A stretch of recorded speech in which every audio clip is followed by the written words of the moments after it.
Kami dari kelompok 5 yang beranggotakan 3 orang, Lia Rahmawati, Dian Putri Briza, dan Muhammad Faisal Hatta Rajasa, akan menyajikan review jurnal dengan judul Dinamika Industri Halal Indonesia, Studi Kasus Pengaruh Skandal Produk Halal Tercemar Unsur Babi terhadap Citra dan Perdagangan Industri Halal di Indonesia. 9 olahan makanan yang mengandung diantaranya bau babi. Di Indonesia, sebagai negara dengan mayoritas penduduk muslim terbesar di dunia, mempunyai peluang besar untuk mengembangkan industri halal. Produk halal bukan hanya soal makanan atau minuman, tetapi sudah jadi bagian dari gaya hidup masyarakat Indonesia. Dan kesadaran konsumen muslim akan pentingnya kehalalan produk terus meningkat. Namun, di balik kemajuan positif ini, industri halal Indonesia seringkali menghadapi kendala yang bisa mempengaruhi kepercayaan konsumen. Salah satu isu utama yang baru muncul adalah skandal produk halal yang terkontaminasi babi. Beberapa kasus yang terjadi belakangan ini telah menjadi sorotan publik di Indonesia, bukan hanya karena aspek keagamaan, tetapi juga karena menyangkut etika bisnis dan perlindungan konsumen. Pembahasan yang pertama mengenai perkembangan dan kontribusi industri halal terhadap perekonomian nasional. Industri halal menunjukkan kontribusi yang signifikan terhadap perekonomian Indonesia dengan peningkatan produk domestik bruto setiap tahunnya. Perekonomian syariah menyumbang 3,8 miliar dolar Amerika Serikat pada PDB setiap tahun, didorong oleh konsumsi domestik serta aktivitas ekspor dan impor produk halal.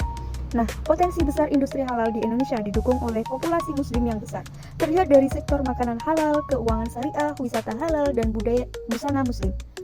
Konsumsi makanan halal di Indonesia mencapai 173 miliar dolar Amerika Serikat pada tahun 2019, menjadikannya pasar makanan dan minuman halal terbesar di dunia. Selanjutnya, peran sertifikasi halal dan regulasi terkait dalam mendukung industri di Indonesia.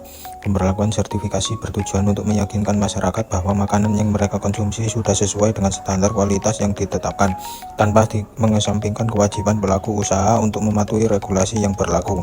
Sertifikasi halal tidak hanya sebagai kepatuhan terhadap peraturan, melainkan juga berfungsi sebagai pendorong utama daya saing bisnis di pasaran. Tetapi sosialisasi mengenai sertifikasi halal yang dilakukan oleh pemerintah saat ini belum sepenuhnya merata, terutama di kalangan masyarakat bawah. Akibatnya, banyak yang belum memahami urgensi sertifikat ini.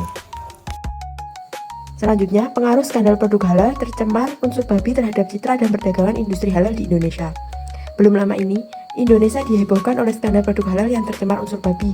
Penemuan ini diumumkan secara resmi oleh Badan Penyelenggara Jaminan Produk Halal dan Badan Pengawas Obat dan Makanan pada tanggal 21 April 2025.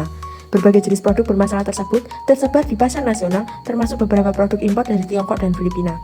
Dari hasil temuan, 9 jenis makanan olahan ditemukan positif tercemar DNA atau petidah babi.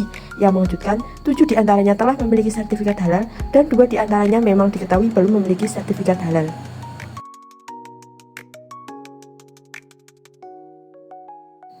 Dampak terhadap citra perdagangan industri halal dan kepercayaan konsumen. Secara tidak langsung, insiden ini merusak reputasi dan kepercayaan konsumen baik di dalam maupun luar negeri terhadap keaslian dan keamanan produk halal, berpotensi besar mengganggu pasar dan menghambat pertumbuhan industri halal secara keseluruhan. Dampak terhadap kepercayaan konsumen sangat signifikan. Konsumen akan merasa dihianati ketika mengetahui bahwa produk yang mereka yakini halal karena telah berlabel halal ternyata mengandung unsur babi. Kejadian ini secara langsung mengikis kepercayaan terhadap label halal dan menciptakan stigma negatif terhadap seluruh industri halal. Selanjutnya, dampak terhadap perdagangan industri halal. Konsumen mungkin akan menjadi lebih hati-hati dan skeptis dalam memilih produk di masa depan, yang tentu saja dapat mempengaruhi penjualan jangka panjang produk-produk halal di Indonesia, terutama bagi produk UMKM halal yang lebih rentan terhadap perubahan persepsi konsumen.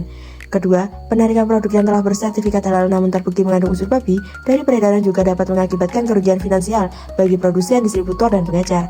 Yang terakhir, keraguan terhadap sistem jaminan halal di Indonesia dapat menghambat investasi baru di sektor halal, baik dari investor domestik maupun internasional. Tindakan yang diambil oleh pemerintah melalui Badan Penyelenggara Jaminan Produk atau BPJPH, yaitu memberikan sanksi kepada produsen makanan halal yang terlibat, termasuk menarik produk yang tercemar dari peredaran dan mencabut sertifikat halal mereka. BPJPH juga meningkatkan pengawasan terhadap produk untuk memastikan kepatuhan terhadap standar halal. Dengan adanya kasus di mana produk halal ternyata mengandung unsur babi, maka ada beberapa upaya penguatan dan pemulihan industri halal pengaruh produk berlabel halal yang mengandung unsur babi. Yang pertama, peningkatan pengawasan dan sertifikasi halal. Industri halal dapat memperkuat kepercayaannya dengan mengaudit produsen dan distributor secara rutin untuk memastikan dipatuhi dan mencegah kontaminasi silang. Penggunaan blockchain akan membantu melacak produk dengan lebih transparan dan akurat. Yang kedua, edukasi dan kesadaran konsumen. Untuk meningkatkan kesadaran masyarakat akan pentingnya produk halal yang sah dan cara mengenalinya produk halal dengan teliti, maka perlu menyelenggarakan kampanye ataupun seminar edukasi yang efektif. Yang ketiga, penegakan hukum yang tegas. Dengan menindak tegas produsen yang melanggar peraturan halal, seperti denda maupun pencabutan izin usaha. Yang keempat, ada transparansi dan akuntabilitas produsen. Dengan memastikan label produk berisi informasi yang jelas dan akurat tentang bahan-bahan yang digunakan. Dengan menggunakan kode QR yang dapat dipindai pada kemasan untuk memberikan informasi tambahan tentang produk, juga mengadopsi sistem pelacakan yang memungkinkan pelanggan mengetahui dari mana bahan baku yang digunakan dalam produk itu.